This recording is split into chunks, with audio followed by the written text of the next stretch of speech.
अस्सलामुअलैकुम वरहमतुल्लाहि वबरकातुहू। तो जैसे कि कल की वीडियो में हम लोग पढ़े थे 1 से लेकर 21 तक सवाल जवाब पढ़ लिए थे और उसका मारूजी सवाल 1 से लेकर 10 ही तक पढ़े थे। तो आज हम लोग 11 से लेकर 21 तक सवाल जवाब पढ़ेंगे, फिर इंशाअल्लाह ताला आगे पढ़ेंगे भी। तो चलिए आज की वीडियो में हम लोग सिर्फ मारूजी सवाल पढ़ेंगे, तो आप वीडियो को आखिर तक बने रहिए। इंशाअल्लाह ताला ज़रूर बहुत सी चीज़ें आप सीख कर जाइएगा। तो चलिए सवाल नंबर 11 को देखते हैं बगैर वक्त गवाए। हज़रत मोहम्मद सल्लल्लाहु अलैहि वसल्लम के वालिद का इंतकाल कब हुआ? तो देखिए इसका राइट आंसर होगा हज़रत मोहम्मद सल्लल्लाहु अलैहि वसल्लम की पैदाइश से 2 माह कब्ल, यानी वो पैदा भी नहीं हुए थे तब ही, यानी 2 माह कब्ल ही हो गया था, यानी 3 माह 4 माह नहीं। तो करेक्ट आंसर क्या हो जाएगा? हज़रत मोहम्मद सल्लल्लाहु अलैहि वसल्लम के पैदाइश से 2 माह कब्ल, ठीक ना, ध्यान रहे।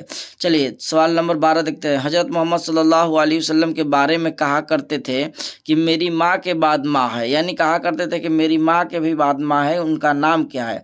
हज़रत हलीम, हज़रत उम्मे सलमा, तो ये तो होगा नहीं। हज़रत उम्मे ऐमन, बिल्कुल सही जवाब हो जाएगा, हज़रत उम्मे ऐमन होगा, या हिंदी पीडीएफ में आयमन लिखा होगा, ध्यान रखिएगा ऐमन होता है ना। हज़रत सफ़िया नहीं होगा, इनमें से कोई नहीं। तो करेक्ट आंसर जो हो जाएगा बी हो जाएगा। चलिए आगे की तरफ बढ़ते हैं। 13 नंबर सवाल, हज़रत मोहम्मद सल्लल्लाहु अलैहि वसल्लम की वालिदा की वफ़ात कहाँ हुआ? मक्का में हुआ, या मदीना में, या अबवा, या इनमें से कोई नहीं। तो सबसे पहले तो अबवा आपको बता दें कि अबवा क्या होता है। तो देखिए मक्का और मदीना की ये जो दरमियान का जगह है ना, इसी को अबवा कहा जाता है। तो सही जो आंसर होगा उसका करेक्ट आंसर होगा अबवा, इसलिए कि मक्का और मदीना के दरमियान यानी बीच में जो है ना उनकी वालिदा के वफ़ात हुआ था, इसीलिए इस जगह का नाम अबवा है। तो राइट आंसर जो है ना अबवा हो जाएगा। चलिए आगे की ओर बढ़ते हैं। सवाल नंबर 14, हज़रत मोहम्मद सल्लल्लाहु अलैहि वसल्लम के दादा का मशहूर नाम क्या है? क्या बात है, अब्बू सुफियान तो होगा नहीं, है ना। अबी तालिब जान रहे हैं, चचा तालिब, है ना। अब्दुल मुतलिब करेक्ट आंसर हो जाएगा, ये इनके दादा थे, जो मशहूर नाम इनका अब्दुल मुतलिब था। अब्दुल्ला आप जान रहे हैं कि इनके वालिद के नाम है आप सल्लल्लाहु अलैहि वसल्लम के।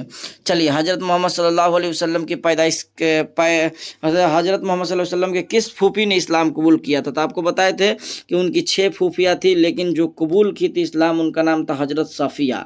और इस तरह से भी निकालना है कि रुकैया फूफी का नाम नहीं है।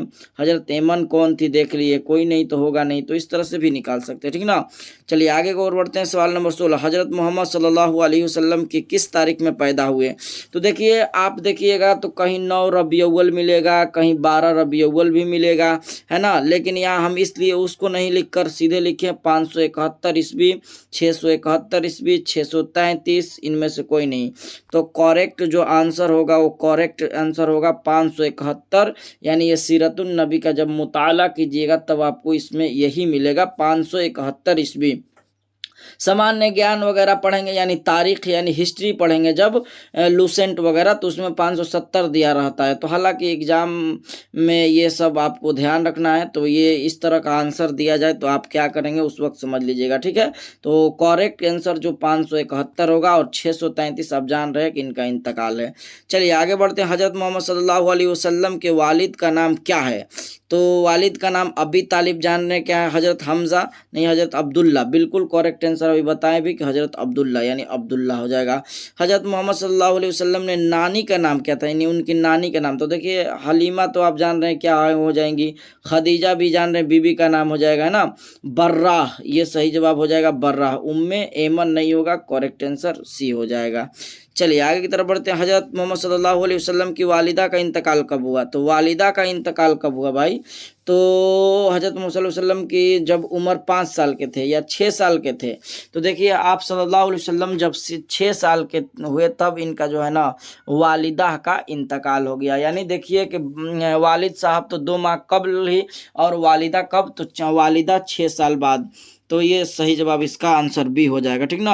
हज़रत मोहम्मद सल्लल्लाहु अलैहि वसल्लम के कितने चचा ने इस्लाम कबूल किया? तो चचा की संख्या आपको बताए थे कल 9 थे, और 2 चचा कबूल किए थे, एक का नाम हज़रत हमज़ा और एक का नाम हज़रत अब्बास है। तो दोनों याद रहे, ठीक ना। सारा सवाल क्लियर होता जा रहा होगा आपका, ठीक है। आहिस्ता आहिस्ता पढ़ते रहिए, जब एग्जाम आएगा तो इंशाअल्लाह ताला आप बहुत अच्छा है ना नंबर लाइएगा। हज़रत मोहम्मद सल्लल्लाहु अलैहि वसल्लम की विलादत के बाद विलादत के बाद सबसे पहले किसका दूध पिया? तो जाहिर सी बात है वो अपनी वालिदा का दूध पिए थे जिनका नाम आमीना था। तो सही जवाब हो जाएगा आमीना, ठीक ना।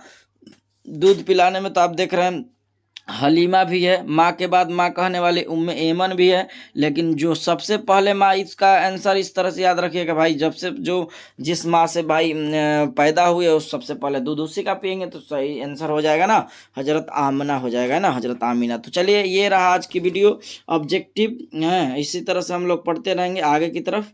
तो आप लोग भी वीडियो को जो है ना सवाब की नीयत से ज़रूर एक बार शेयर कर दीजिएगा। तो चलिए आज के लिए इतना ही, मिलते हैं अगली वीडियो में। अस्सलामु अलैकुम व रहमतुल्लाहि व बरकातुहू।